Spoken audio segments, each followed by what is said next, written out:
कुछ जगहें सिर्फ उन लोगों को बुलाती हैं जो अंदर से अधूरे होते हैं, और जब वो बुलावा आता है तो वापस आना मुश्किल होता है। एक मिडिल क्लास आदमी मानव अपनी बेटी की जानलेवा बीमारी के बोझ तले दबा हुआ था।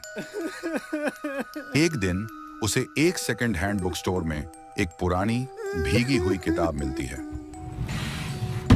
उस किताब में एक रहस्यमयी गुफा का जिक्र था, इच्छा गुफा, जो पहाड़ों के बीच घनी धुंध में छिपी हुई थी,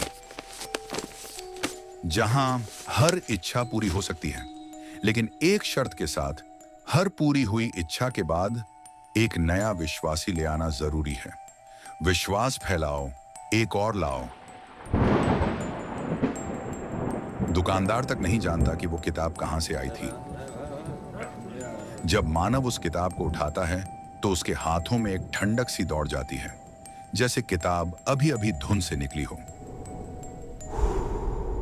मानव मजबूर और परेशान अकेले ही उस गुफा की ओर निकल पड़ता है। जैसे जैसे वह पहाड़ों के बीच बढ़ता है, धुंध और भी गहरी होती जाती है। उसे डर तो लगता है, लेकिन उसकी बेटी की जान से बढ़कर उसके लिए कुछ नहीं था।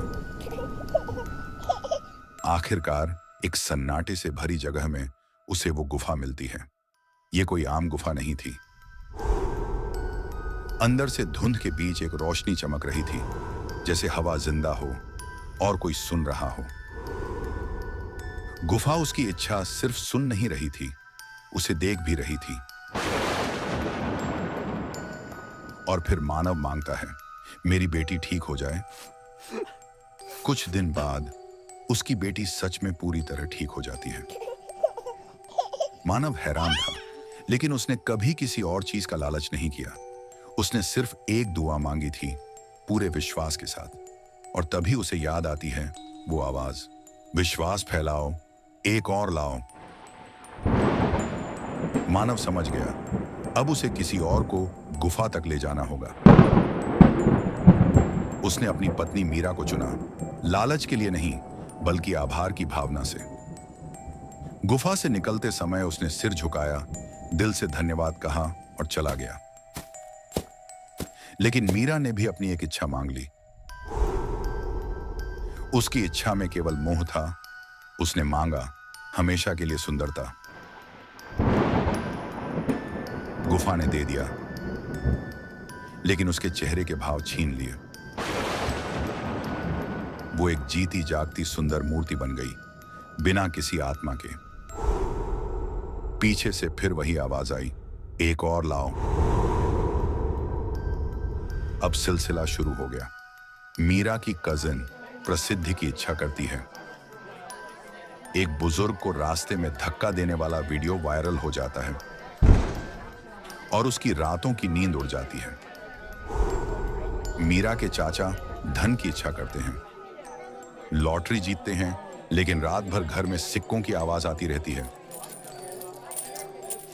मीरा का भांजा दर्द न महसूस करने की इच्छा करता है। एक दिन अपना हाथ जला लेता है, लेकिन उसे कुछ महसूस नहीं होता। मीरा की मौसी हमेशा मुस्कुराने की इच्छा करती है। वापस आती है एक अजीब सी मुस्कान के साथ, जैसे भीतर से सब कुछ खाली हो गया हो। पूरा घर अब इच्छाओं का मेला बन गया। किसी को भी गुफा के विश्वास से कोई फर्क नहीं पड़ता था। सब केवल लालच में डूबे थे। सब बस एक ही सवाल पूछते थे, अब क्या मांगे। सिर्फ मानव था जिसने गुफा को आस्था की नजर से देखा। बाकी सब के लिए गुफा एक शॉर्टकट बन गई थी, और जो लोग शॉर्टकट चुनते हैं उन्हें गुफा सब कुछ देती है, लेकिन कीमत के साथ। मीरा का भाई राघव एक महत्वाकांक्षी इंसान। उसने मांगा ताकत, धन और सफलता। मानव ने उसे बहुत समझाया कि लालच मत करो, पर राघव ने एक न सुनी। गुफा में जाकर उसने एक और बात जोड़ दी, जो मेरे रास्ते में आए उनकी बर्बादी लिख दो। गुफा ने इच्छा पूरी की। फिर वही आवाज, एक और लाओ। राघव एक दोस्त को साथ ले जाने की कोशिश करता है, लेकिन दोस्त डरकर भाग जाता है। राघव अकेले ही गुफा लौट जाता है।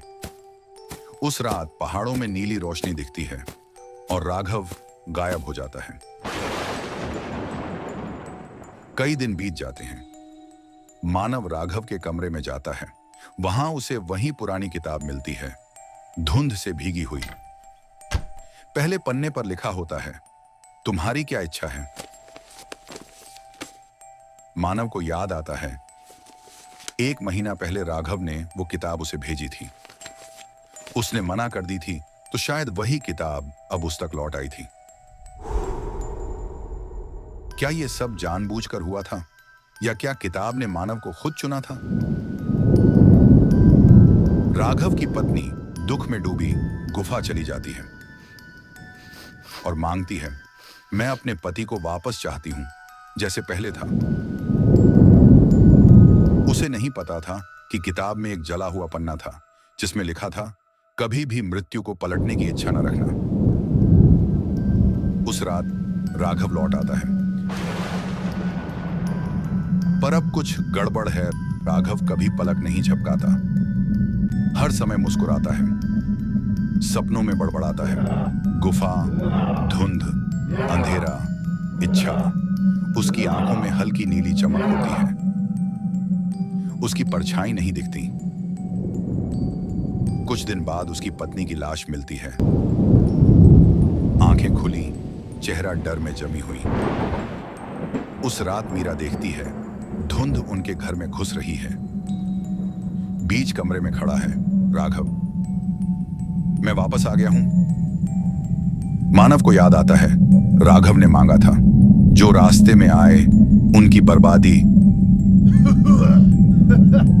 अब वो साया बन चुका था, और क्योंकि मानव ने उसे रोकने की कोशिश की थी, अब उसकी भी बारी थी। मानव को वही किताब फिर दरवाजे पर मिलती है। वो जलाने की कोशिश करता है, लेकिन किताब जलती नहीं। स्याही अपने आप चलती है और लिखती है, इच्छा को जलाया नहीं जा सकता, सिर्फ बदला जा सकता है। जब इच्छा पूरी नहीं होती, तब इच्छा का एक रूप बन जाता है। धुंध अब पूरी गली में छा चुकी थी। फोन बजते हैं, कोई जवाब नहीं देता। टीवी पर एक पल को राघव का चेहरा दिखता है, एक और लाओ, एक और लाओ। मानव सभी को चेतावनी देता है, लेकिन अब किसी को फर्क नहीं पड़ता। धुंध उनके अंदर तक घुस चुकी थी, और राघव की फुफकार मानव की आवाज से तेज थी। किसी दूसरे शहर में एक अनजान व्यक्ति को एक पार्सल मिलता है। अंदर वही पुरानी किताब। वो किताब को फेंक देता है, लेकिन रात में वो फिर उसकी मेज पर होती है।